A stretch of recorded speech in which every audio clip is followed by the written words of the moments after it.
Hello, everyone, and welcome to the Spiritual Forum. So glad you're here.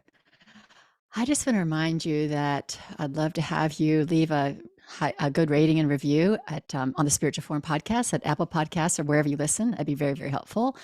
And this is a nonprofit organization. So if you feel like leaving a donation because you benefit from the podcast, you can go to thespiritualforum.org and leave a donation there, and it would be much appreciated. Help pay for some of the editing we do and the hosting of the website and just the expenses we have. So that's pretty much my run up today. Short reminder about the whole spirituality forum and retreat that I'm co-hosting at Unity Village this October 28th through the 31st. You can find out more about that on the spiritualforum.org/podcast. So today I have a very interesting guest. I like to have different kinds of people with different lenses of spirit and different experiences of the divine. And today we'll be speaking with Shana Pereira. And here's her introduction. After a near-death experience during a kidney and heart transplant in 2020, Shana Pereira is now channeling her purpose into building a movement, content platform, and research institute around the future of religion and healthcare. She's a speaker and a thought leader, sharing her insights and lessons around organ transplantation, the importance of partnership with your medical team, the mental resilience it takes to survive when faced with death, and the emotional impact of having seen the afterlife. Her experiences and speeches guide people on how to have a better relationship with crisis and their own humanity. I think this is going to be very interesting. We haven't had anybody on with a death experience before, and I just really, really want to welcome you, Shana. Thank you so much, Carol. It's such a pleasure to be here with all of you. Thank you. And Shauna's sitting in San Diego where it's really, really hot. And I'm sitting in Wisconsin where I've got a fall jacket on. So we're just going to make it work. I talk to people around the world. Sometimes I'm talking to people who are in Australia and India. I talked to somebody recently who was in Ireland. And I just think it's fascinating that we can all meet on this platform and talk about these spiritual situations, spiritual challenges, spiritual experiences, and it's just really a great it's just a great representation of the idea that we're so close, we're so close and we're so connected. We really are, no matter what country we're in, or from, or culture that we are from, that we are all faced with very similar wants, desires, and challenges as human beings. Yeah, for sure. And I know the story you're going to tell today is going to be really touching. I think it's going to help a lot of people and inspire a lot of people. So why don't we start with that? Why don't we start with you telling us about your death experience and anything you want to talk about running up to that? And I love that you couch your experience by saying it was anything but near. Right. Yes, exactly. So I am from Australia, and I moved over to the US when I was 22 in 2003. And I'd never been to Los Angeles before, and I thought, why not? And I up and came. And so I started my advertising and marketing career here in the US. And in 2015, I, at that point, had won a bunch of awards and I'd done a bunch of work. And I thought, gosh, I want to go home and celebrate the fact that I have had this amazing run of awards and accolades. I want to go home and celebrate with my family.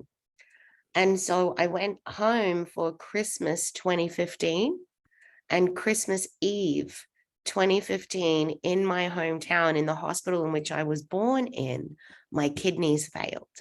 Mm.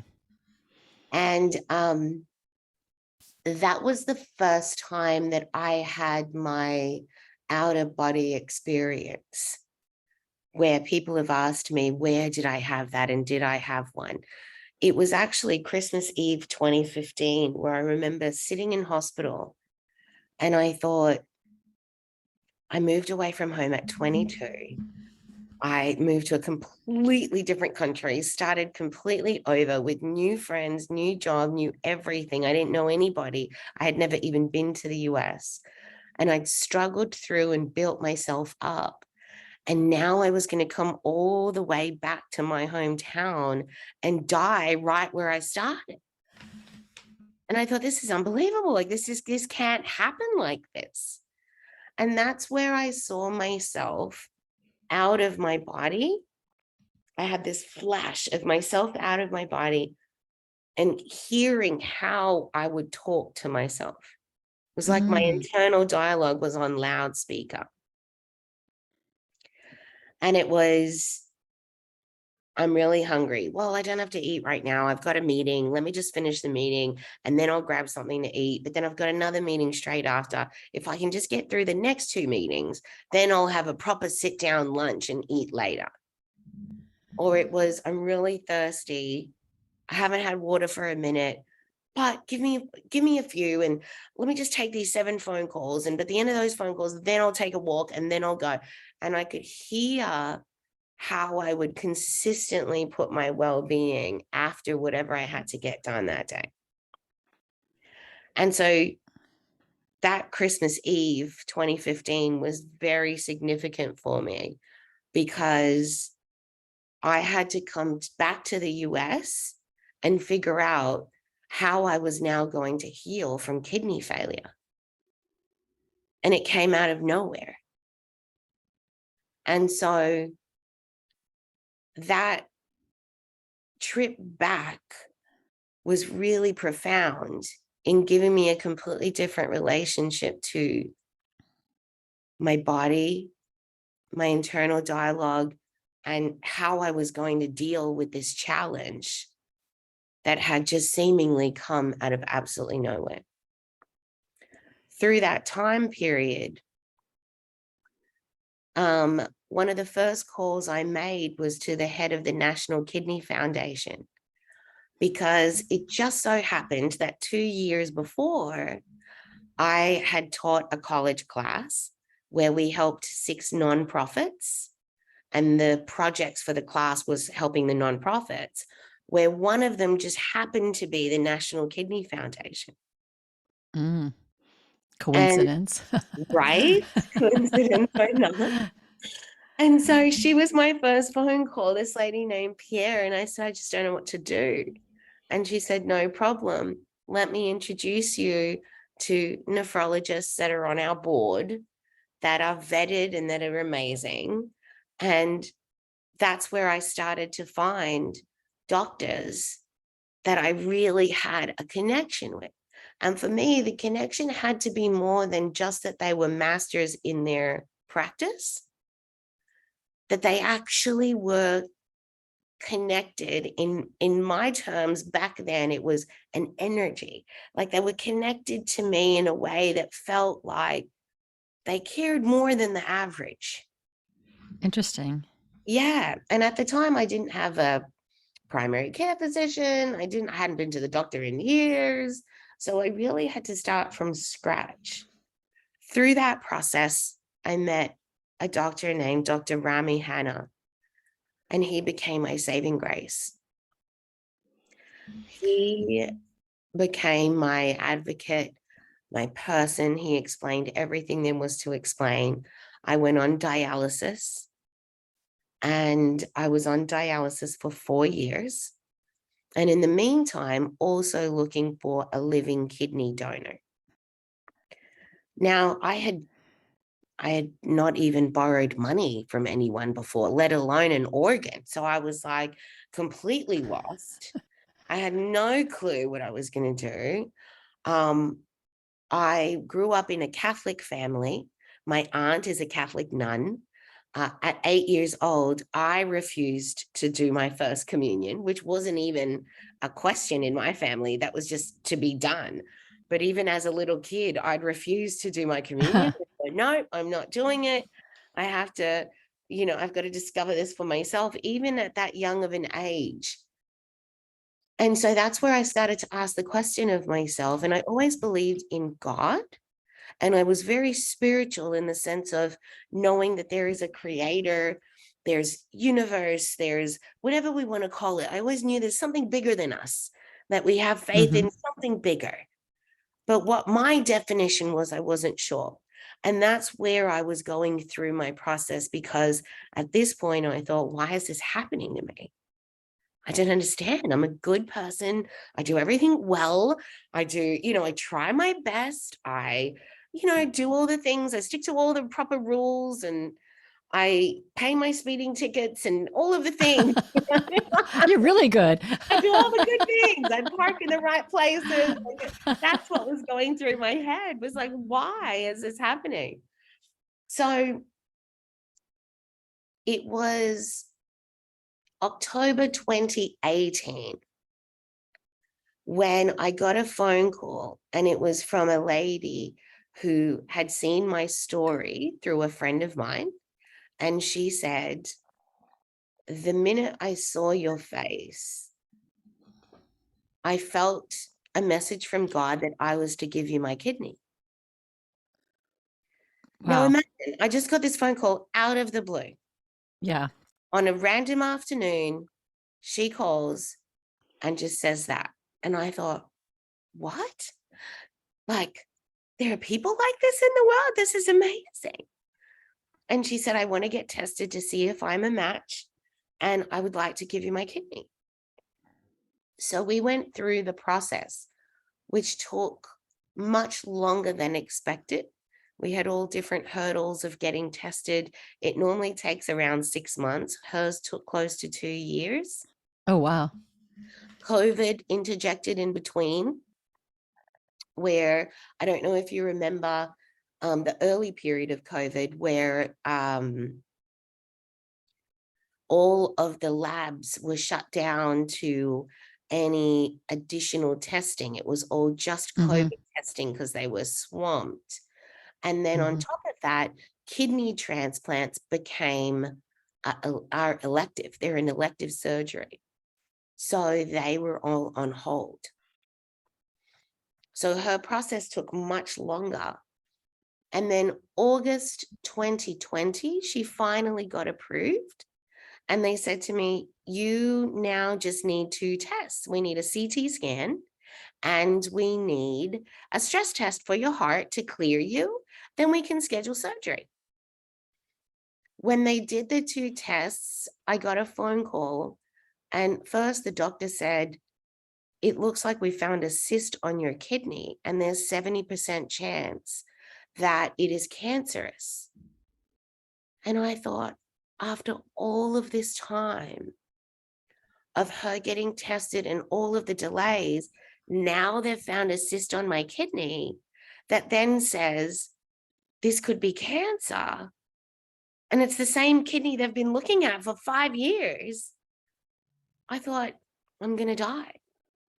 I thought, it's not meant to be. Like, this is a sign from God that this is not meant for me, because now she's finally approved, and now there's another hurdle.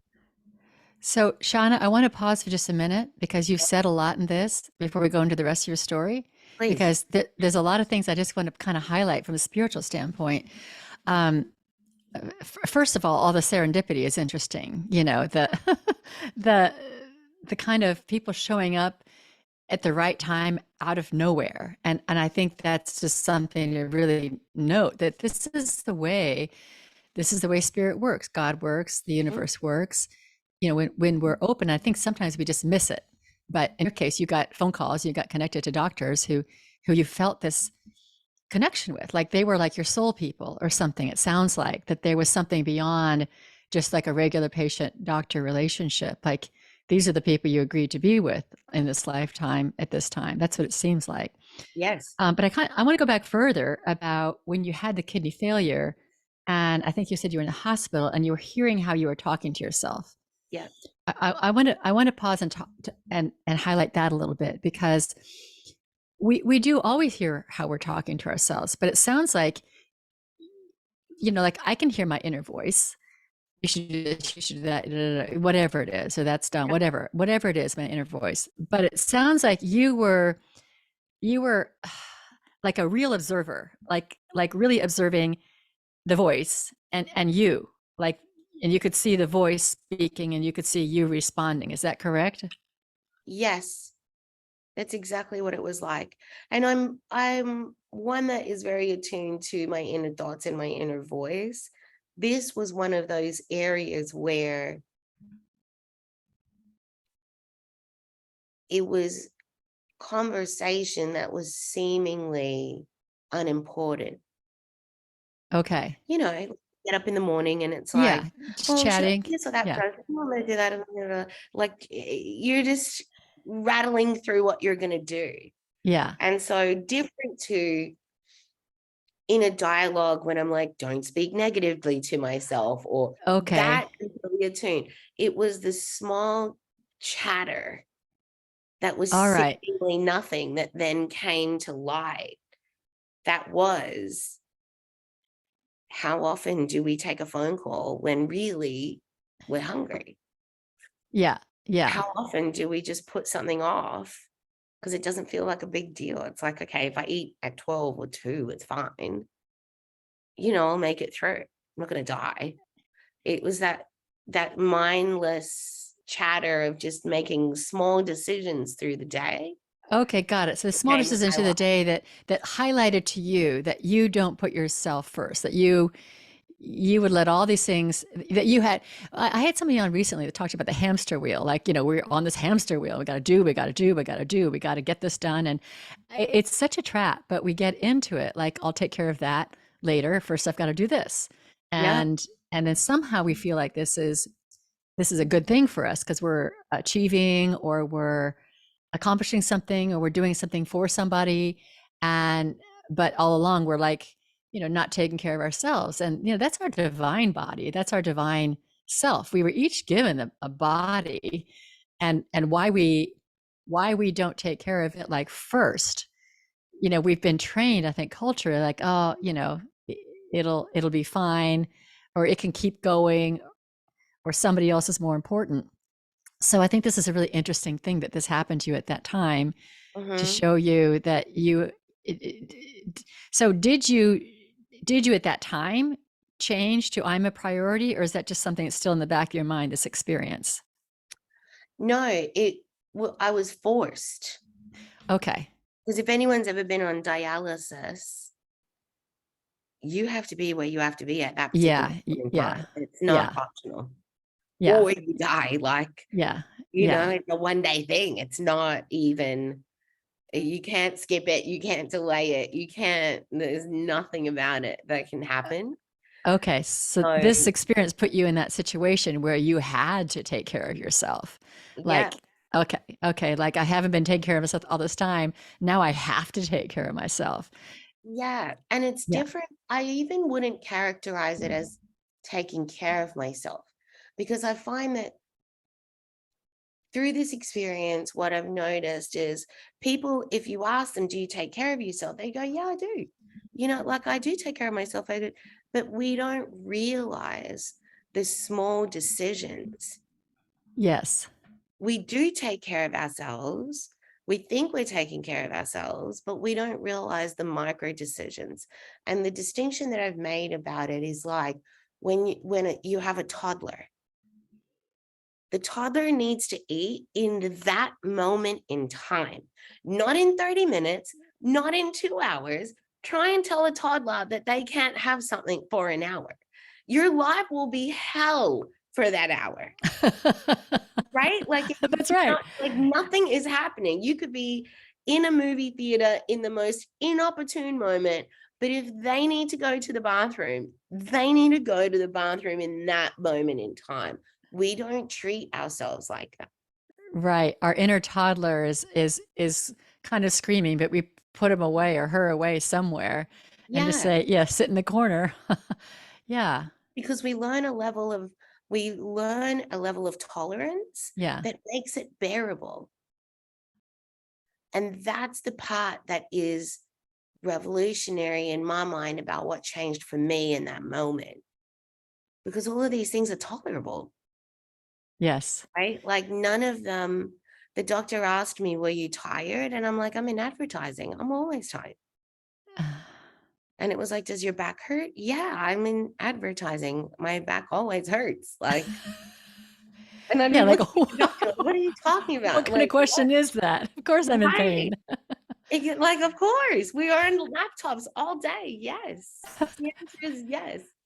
But it's that level of tolerance that we don't see anything wrong with it. Right. So we Very might, interesting. Yeah. like we wouldn't, I don't think people would relate to, oh, I don't take care of myself. It's more about there are these minute moments like skimping on 30 minutes of sleep a night, or Mhm. just going to do this for an extra hour and I'll catch up on the sleep on the weekend, or like those little seemingly small things that can really add up.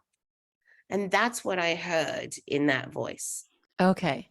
That's a really, really good point. I'm glad we stopped to pause and talk about this, because I think that's something everyone can relate to.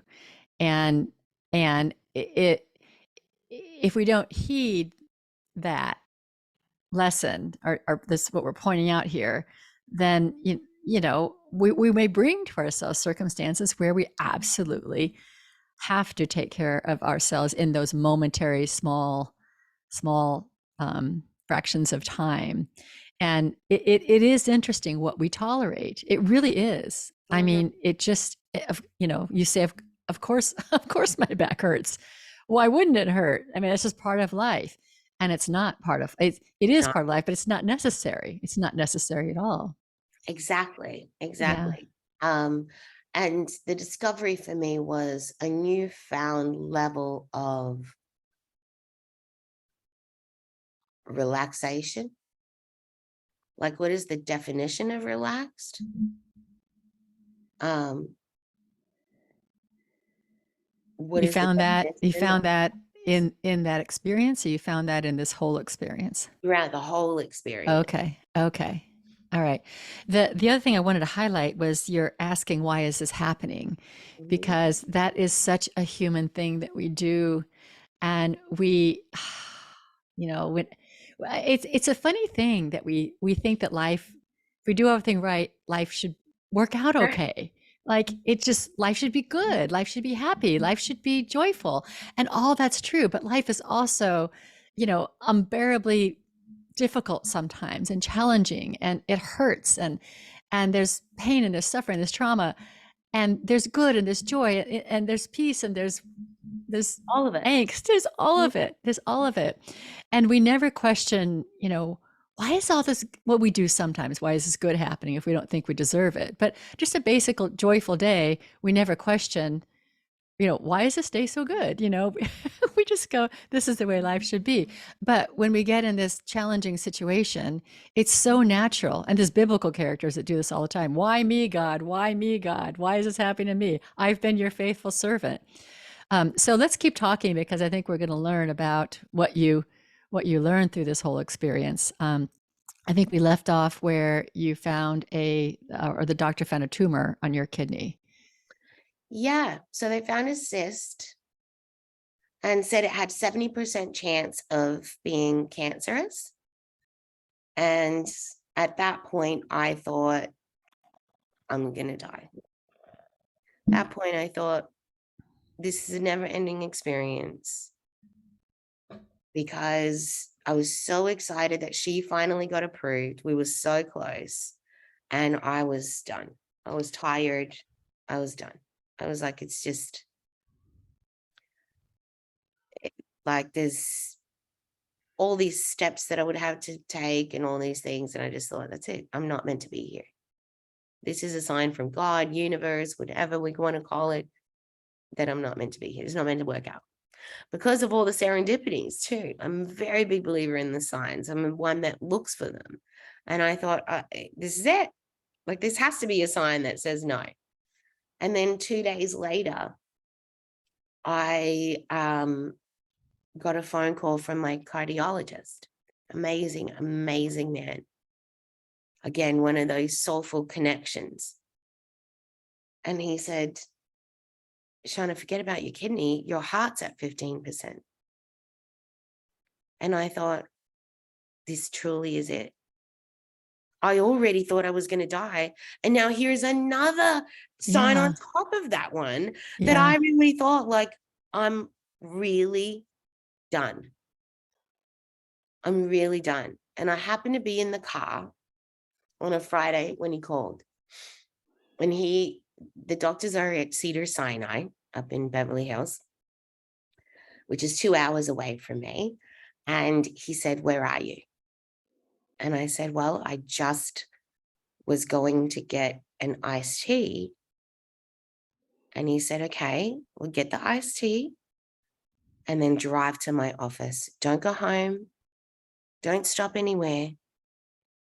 Just come straight to my office." And I said to him, "Okay, but I got to tell you, I can't take another thing." And he said, "I completely understand. I'll take care of you. You just drive here." And on that drive, for any of your listeners that have done it, it's up the 5 freeway. I want to say it has 5 lanes, maybe 6. And I was driving up the freeway, and all of a sudden I felt this darkness start to come over me. And it started to come from behind, and it just wrapped around me. And all of a sudden, all I could see was like a pinhole in front of me of the car that was in front of me. And a voice came through and said, "Come with me. It'll be easier. It's too painful. It's too painful. You don't have to deal with any of this. It's not meant to be. Just come with me." And for a moment, it felt godly. And at the exact same moment, it felt seductive. Mm-hmm. Just this little nuance of seduction where I thought, Mm-hmm. no, that doesn't feel right. Mm-hmm. And I reached over and hit the car screen, which redialed my best friend. And she's a Pilates instructor. And she picks up and starts to count 1, 2, 3, 4, 5, and breathe. 5, 4, 3, 2, 1, and breathe. And that for me felt like 10 seconds. I felt like we counted up and down twice, and the darkness started to lift off of me. And it felt like in that moment was when I chose to live. Mm-hmm. And she says it was closer to a minute. For me, it felt like 10 seconds. And that moment was, I think, one of the moments where I felt similar to Christmas Eve 2015, where I felt a divine moment come through. And that, for me, reflecting back, that's where I chose to live. That's where I chose, like, my life is going to continue. So I made it up to the doctor, and he says to me, "From the moment I met you, I knew that you were meant to do big things in the world." And he said, "I meet a lot of people, but there was something about you that I knew that you were meant to do big things in the world. And I knew that my role was to keep you alive for you to do so." And he said, "That's my plan. So here's what we're going to do. You're going to go live your life. I'm going to text you and tell you where you need to be and what you need to do. You go do those things. I have a game plan. You live your life. That's what we're going to do." Wow. And he said, "We're going to get through this." And I said, "Are you sure? Because I feel like I'm going to die." And he said, "Do you know how many people I've got running around Los Angeles with a heart and kidney? Tons." And I was like, "Really?" He said, "So many." I'm like, "Really?" He said, "Absolutely." And so I walked out and I said, "Okay, the day that I get to do a soul cycle class, you're coming with me." And he said, "Absolutely not. But I'm all for the soul cycle class. You will absolutely get back there." And so that was the partnership that we had formed. And I proceeded from that moment to have Labor Day weekend 2020 in hospital. They did a heart surgery to see if they could get my heart to strengthen. It didn't. So we had to heal from that. And then I called my best friend, the same one again with the car, and I said to her, the heart didn't strengthen. So now we have to get my heart strong enough to get my kidney out. As long as my kidney's not cancerous, then they put me back on the heart and kidney transplant list. Then I get a heart and kidney transplant. And I said to her, there's too many steps. Like, I don't think there's too many ifs, ands, or buts in between, you know? And she goes, oh my God, this is going to be great. And I'm like, how? And she goes, this is going to be amazing. This is what's going to happen. Your kidneys failed on Christmas Eve, 2015. Now, for Thanksgiving, they're going to take your kidney out and you're going to give it to the universe as a thank you to the universe. And then on Christmas 2020, you're going to receive your kidney and heart. And that's going to be your Christmas gift. And then we're going to make a Christmas movie and I'm going to be able to be in it because I love Hallmark. And I can't believe that you would give me the opportunity to be in a Hallmark movie. I A Hallmark never Christmas thought. movie. She was like, I'm never in my wildest dreams thought I would ever be in a Hallmark movie. And now I get to play myself. I can't believe it. This is She's the best amazing. friend. She's so good, She isn't gets to be she? the best friend character in the Hallmark movie. Yes. She was like, that's what's going to happen. Now, the movie that I was in was Final Destination. You know, the movie where it's like, if the car accident doesn't kill you, the toaster does. Oh. You know, it's like if something's not going to get me, something else is going to get me. Right, right. And I thought, well, her movie has a happy ending. It sounds way better. So let me get myself in her movie and see what happens. So if I really think I'm going to die anyway, what's the harm? I was still super skeptical. And then this was in the early November. Then the doctors called and they happened to schedule my surgery to get my kidney out the week before Thanksgiving. And I thought, oh my gosh, this is like coming true.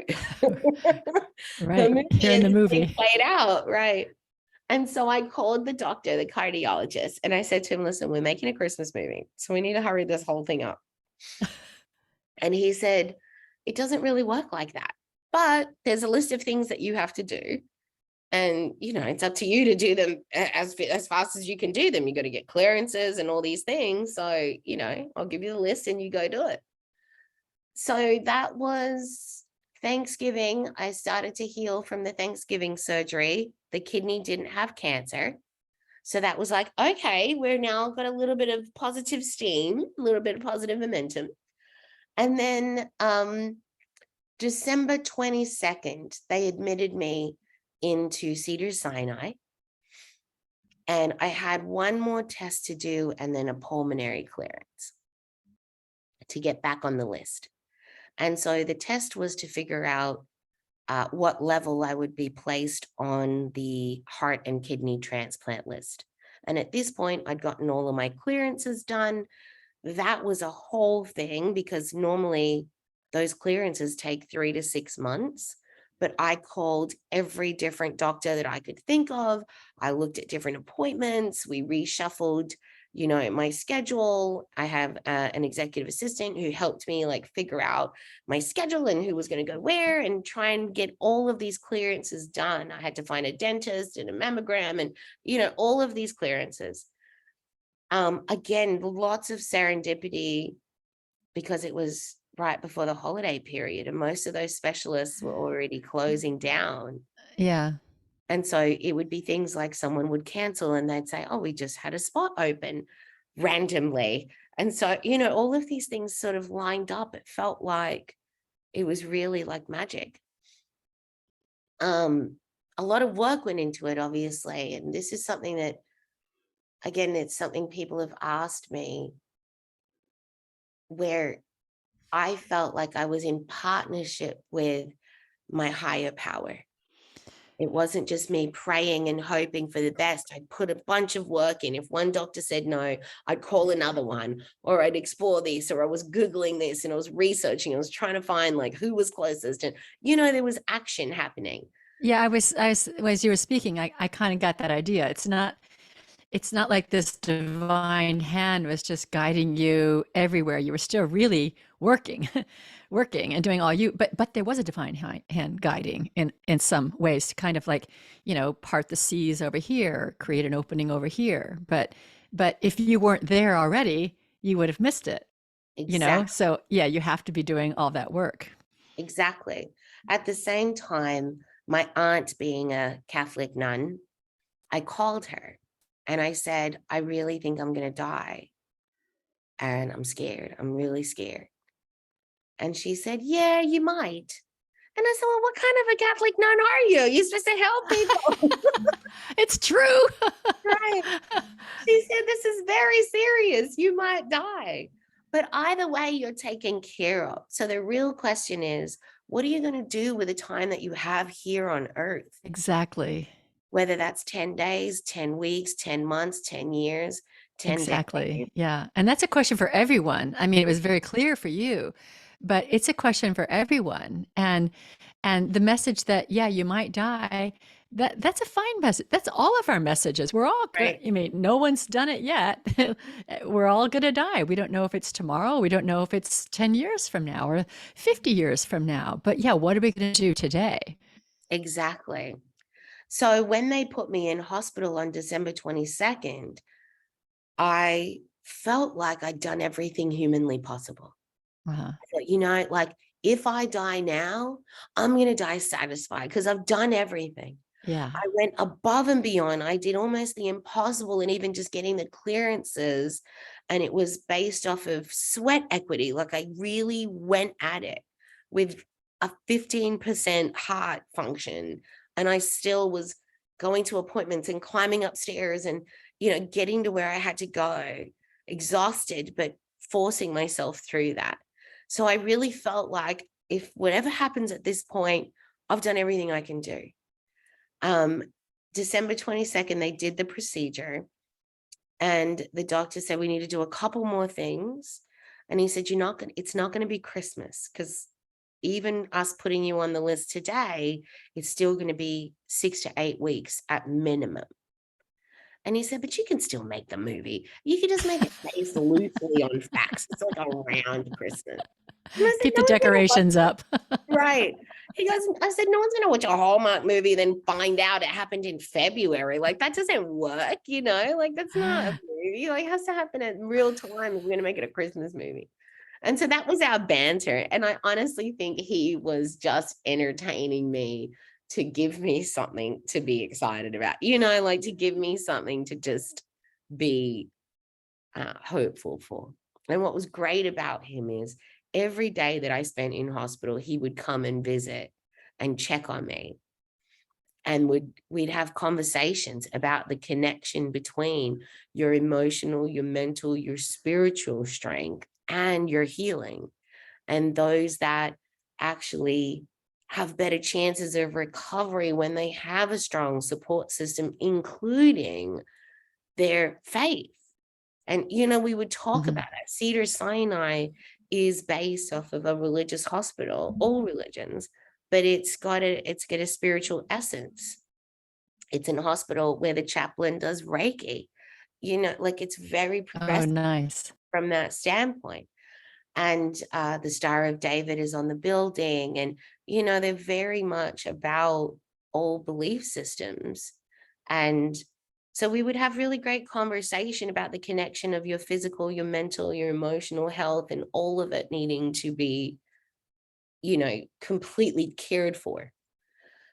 So in that process, December 22nd, I was in hospital. Christmas Eve, they finally put me on the list. That's when all the clearances ended up being finished and put me on the list. And at that point, the cardiologist also said the same thing. We've done everything we can do. You've done everything you can do. Now you're back on the list. Now we wait and we pray. And my aunt sent out a message. This was during COVID, so I was completely locked away. No one could come and visit, even the nurses. There was only a select few that could come in and out of my room, those that were designated. It was very specific. And on Christmas Eve, I sent out a note and said, no matter what religion you are or what your belief system, I need all kinds of prayers, positive affirmations, chapels, altars, ceremonies, whatever your version is. We're taking all of it, all of the options from all cultures, all religions. We need all of it because we need a miracle. Bring it on. Right? And I was like, I'm no bias at all. I'll take everything. Anyone has, anything anyone has, I'm in. Rituals, all of it. And I said, I'm in hospital. This is happening. We're praying for a Christmas miracle. The next day, it was 10:30 p.m. The phone rang on Christmas Day, and they said, we have a heart and a kidney for you. Wow. It was a Wow. miracle. The doctors were like, this never happens. This never happens in one day. They were absolutely shocked. Surgery was scheduled for December 26th. A couple of hours before surgery, they came in to say hi, and they were like, Shana, this is unbelievable. I can't believe it. You called it. It's a Christmas miracle. We can't believe it. They were shocked. They were just like, we don't know. This is just a miracle. This cannot be explained by any of us. Yeah. And while we were celebrating, I flatlined. And that's when it became a true miracle, because my heart was going to stop on December 26th. Wow. And it still makes me emotional, because when you think about where our story started, our conversation started, the smallest of decisions, right? Right. Could I do this? Well, maybe. Well, maybe I'll do that later. Right. The smallest of decisions are why I'm here. Right. They all stacked up to Mhm. create the perfect timeline. They all stacked up. And Yeah. that's when we all realized what a miracle it was. And when I flatlined, I felt myself lean back and go to sleep. And then all of a sudden, I was in this infinite darkness where there was no time or space, but it wasn't dark like you could turn a light on.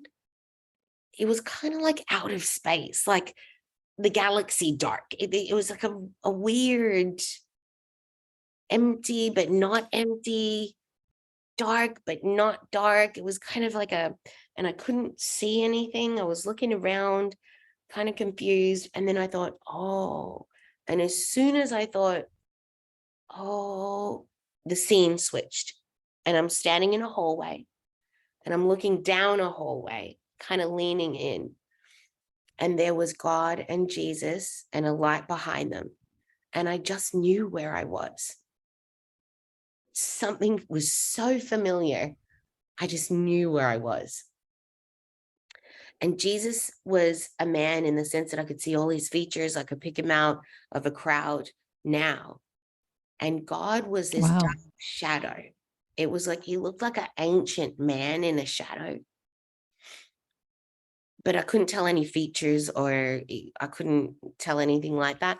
But what I knew instinctually was that he wasn't human. He was just in a form that I wasn't confused by, so that I wasn't like talking to a Mhm. cloud or something random where I'd be like, what is happening? Right. Right. You know, Right. it was like the feeling just was like, I know where I am. And the minute I realized all of this, it just happened very quickly. It was like the minute I got all of a sudden, a wave of compassion washed over me. Like if you took every person in the world and times it by 10,000, I felt this wave of compassion for all of the suffering that we go through, all the joy, all the emotion, all of the humanness,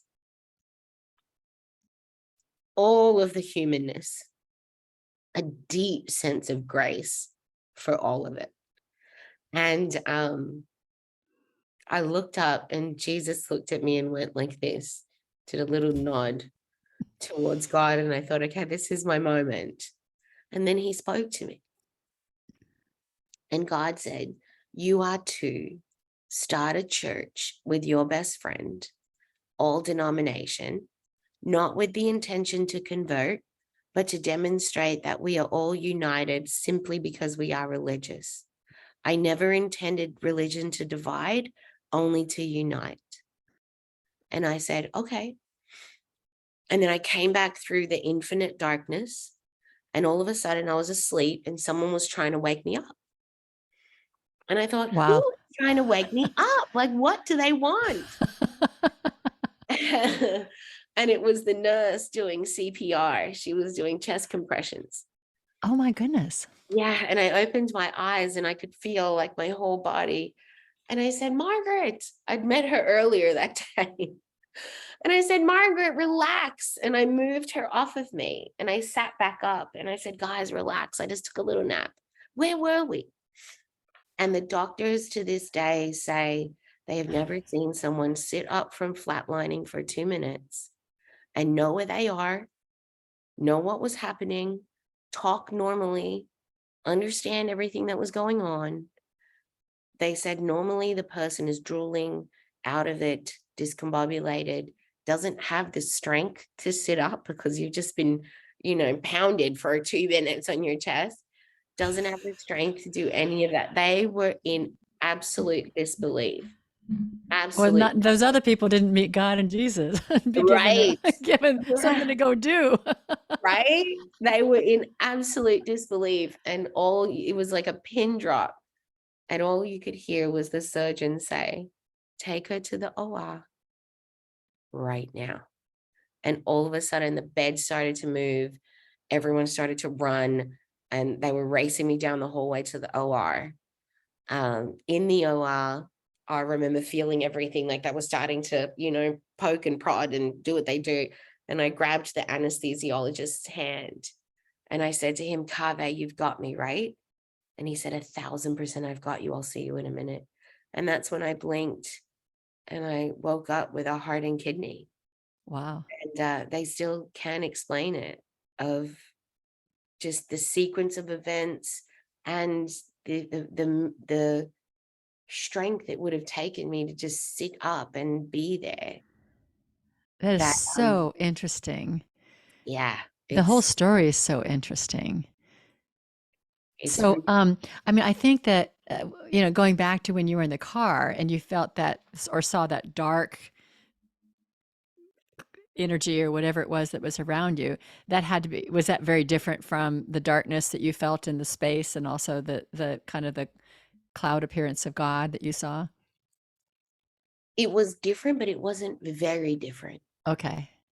And I say that intentionally, as I was one of the people that never understood why or how someone could take their own life genuinely, not from a judgment perspective, but really in a logical. So I was like, I've always tried to understand it and I Yeah. could never understand it. In that moment, I got why, Yeah. The because it allure. feels similar. Yeah. Yeah. And if a person isn't really attuned, in a moment of desperation, it would feel like an actual good idea. Right. And Right. that's where those darknesses that were similar with enough to be different, to go, oh no, that's not the same thing. It takes a lot of discernment. I mean, discernment's Oh, like a spiritual gift, and I think it's one of the things that really, really important in our lifetime to hone that power of discernment. So we know what is the voice of our higher self, or what is the voice of God? What is the right. voice of my ego? What is the voice of some darker energy? And it can all be alluring, and we need to distinguish. It can all be alluring. It can be true, or it cannot be true. And I think that sometimes we have all these experiences to help us hone our discernment. And our discernment would, if our discernment is really honed, we would know, okay, I go left, I go right, I take 4 steps, I reach up for that, I buy this, I go take it there, I leave it there, and without even knowing. And I'm not saying we're robotic, but you would just know what is right to do in every moment, and what is not the right thing for us to do. Not like it's wrong or bad, but it's not aligned with our purpose and what we're fulfilling. That's exactly right. And I think the discernment, for what I have learned, the discernment really comes from being able to let go of the morality of whatever it is. Yeah. It has to be right for me. It might be wrong for 99% of the world. You can imagine me now, where the doctors are like, you're the 1% of the 1%. And then with a near death experience, we can't even know, like, we don't even know what percentage that's in. So something Right. that is right for me is likely not right for someone else, and vice Well, and versa. I think you had that first experience when you were 8 and you refused communion because it wasn't right for you, you Right. know? So it's kind of been like a mantra for you that probably started a long time ago, whether you kind of, live that pattern or not. But communion wasn't right for you. It wasn't like it was wrong for others, but it wasn't right for you. And Exactly. you declared that for yourself as an 8-year-old. That's pretty amazing. It's really interesting when I see all the pieces come together. Yeah. Um, Yeah. and what's really interesting now is one of my friends said, look, love the story and all, get the experience, minor detail. You hate going to church. And I was like, this is not lost on me that I would be the last Oh, yeah, of person course. that God I would get put in that. charge of going to church. I To get that. the church. I get that. I got a message from God to start a church too, and it's like, what? Is there somebody behind me? Right? It's the That funniest person? thing.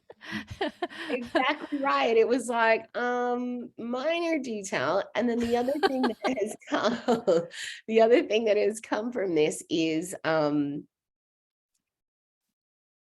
people are drawn to touch me and they Interesting. don't quite know why. It's probably energetic. Yes.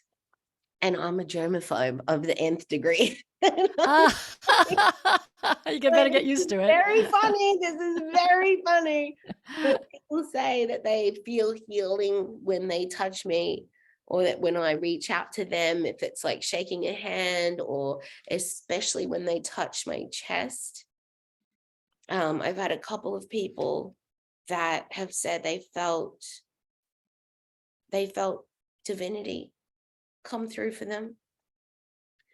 Um, So that's a real gift that yeah, I'm curious about you. Do you have any different sense of yourself with a heart transplant?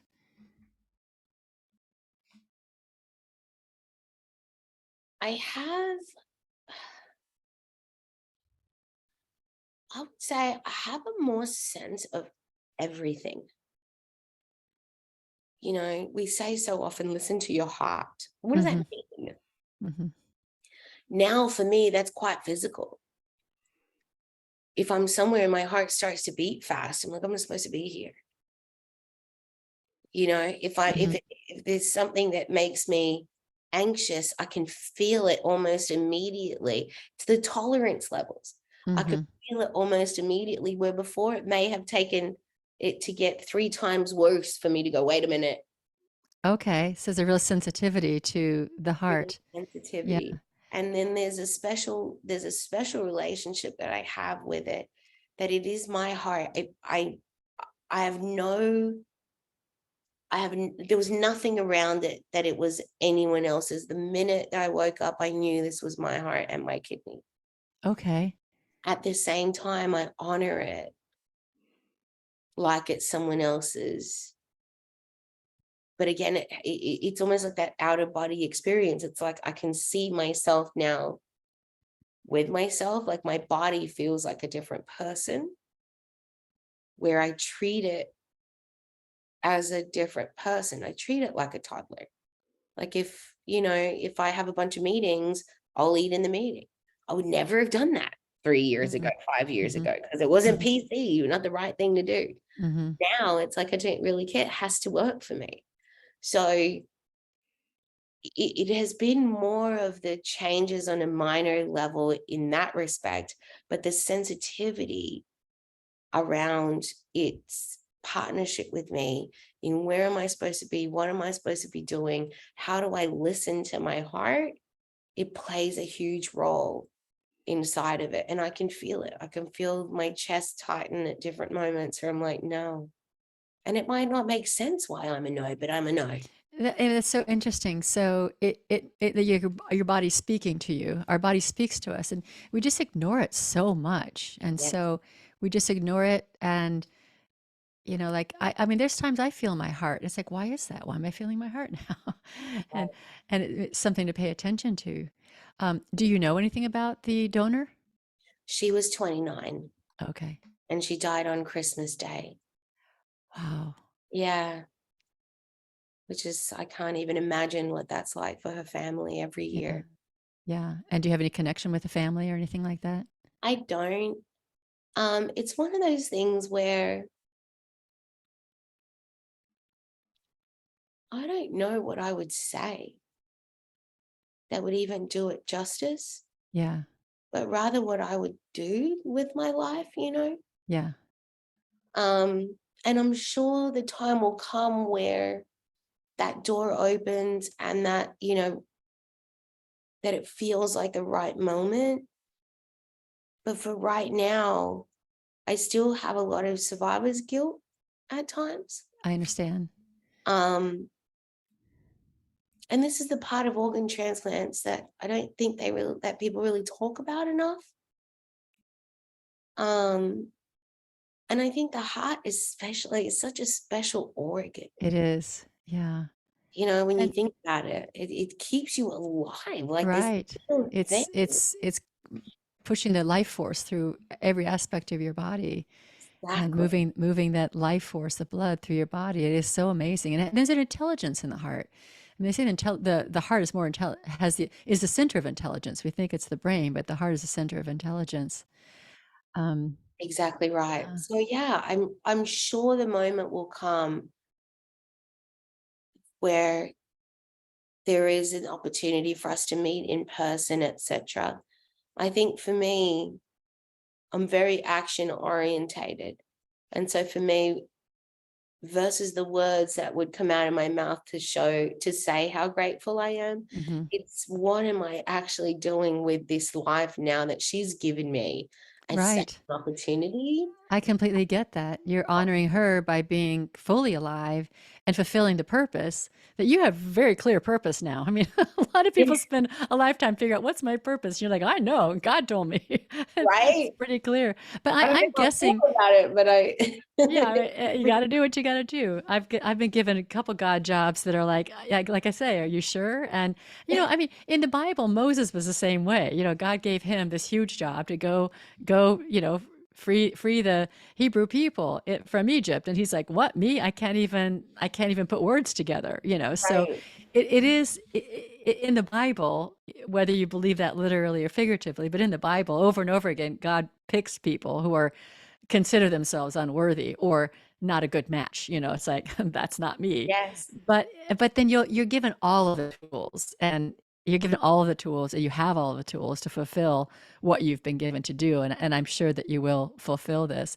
And I'm also guessing that this young woman who died on Christmas Eve, that you and her soul are connected, that you had some soul agreement or some soul connection, that this is the way it was going to work for the both of you, and that she had her lessons to learn and that you had yours, and together you're making it all happen, and she's helping you fulfill your purpose. Yeah, I really believe that. I truly, truly believe that. And I feel like I've since done my communion. I did it this Easter. And in that process,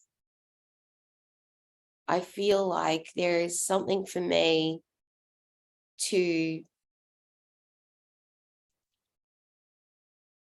oh, did I lose you?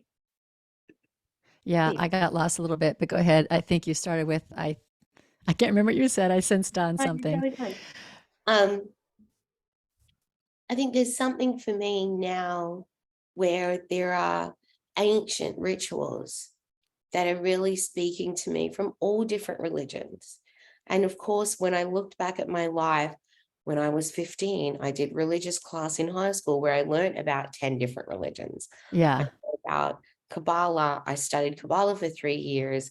I know about Buddhism, Hinduism. I've always taken and had a curiosity about Egyptian rituals, how they honor their sun gods, and indigenous rituals honoring their creators. And it was so like, it's so interesting to see that while I would look like an unlikely candidate, my whole life Your whole life is led up to this. has led up to it. Yeah, yeah. Yeah, exactly.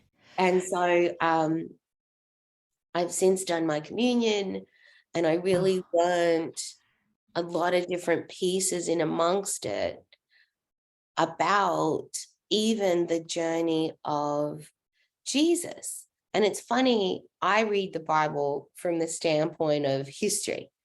yes. And so I'm like, I get the Bible as a library. I don't want to read the sci-fi part. I don't want to read the fantasy part. I want to read the history. What was the geographical location where Jesus was? Where did he walk to? Where do they go back to? Like, I'm very specific about it. It's hilarious. I swear I drive my aunt and I'm like, aunt crazy because she's like very patient with me.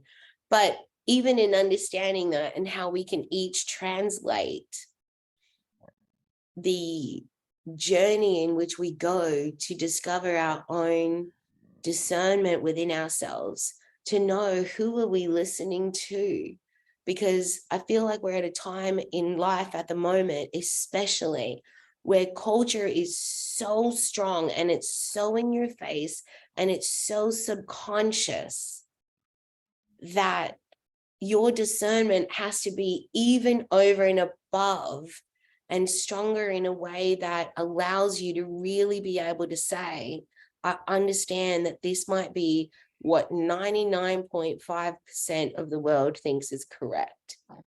But for me, it doesn't feel right. I have to do what feels right for me. Yes. I'm listening to the right voice. Yes. And again, not right, like there's a right and wrong to your point, but the one that I know is coming from my heart. It's interesting you say that because I do feel that so many situations in this time are coming up for us to face that because Mhm. there's a lot of group stuff going on, a lot of everyone's thinking a certain way, saying a certain thing, and there's only certain ways to think and do, and and then there's this, and I think I think we've created that so that we can see, stand in our strength and stand in our discernment. It may be right to go with the group for us, and So it may not be, but not automatically. Not automatically. It's like, let's stop and feel the heart. What is my heart telling me? My heart, my deepest heart, not just the what we consider the heart, the ego heart that wants to just be connected with everybody.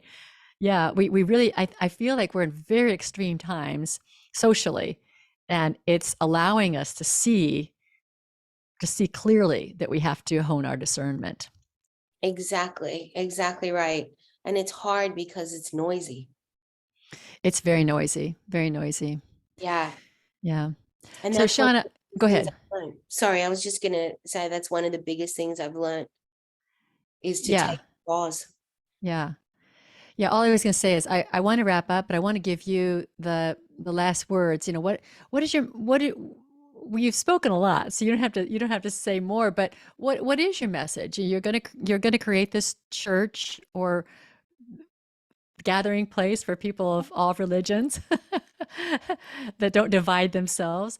But what is, with all of your experiences from, the Christmas when you had the kidney failure up through the Hallmark movie, the black blob, the flatlining, all the serendipity, everything that's happened for you. And it's such a fascinating story. And you'll probably write a book about it someday, or the movie. But What message? What is your overall message to people? It's a simple one, I think. Um, my grandma taught me this. It is to believe in something greater than yourself.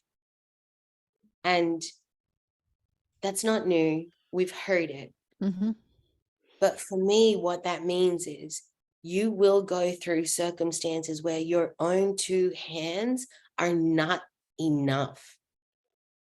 Not because you're not enough, but because the circumstance is greater than anything that you can do with your own two hands. And you have to believe in that moment that there is something greater than you that is on your side, outside of you. And that, to me, if I could impart one thing, that the more that we can connect to that, the less scary it becomes, Hmm. the easier to stomach. It's beautiful. Yeah. It's that, to me, it's priceless. Yeah, and you also mentioned partnership early. Like we're designed to be in partnership with the divine.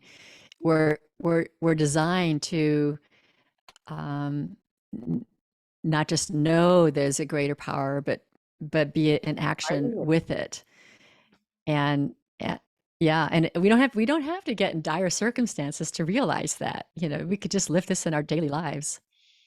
Exactly. And that for me was more about in a partnership with your higher power and your divine power. You're the human, right? So Hmm. it's on me to do everything humanly possible.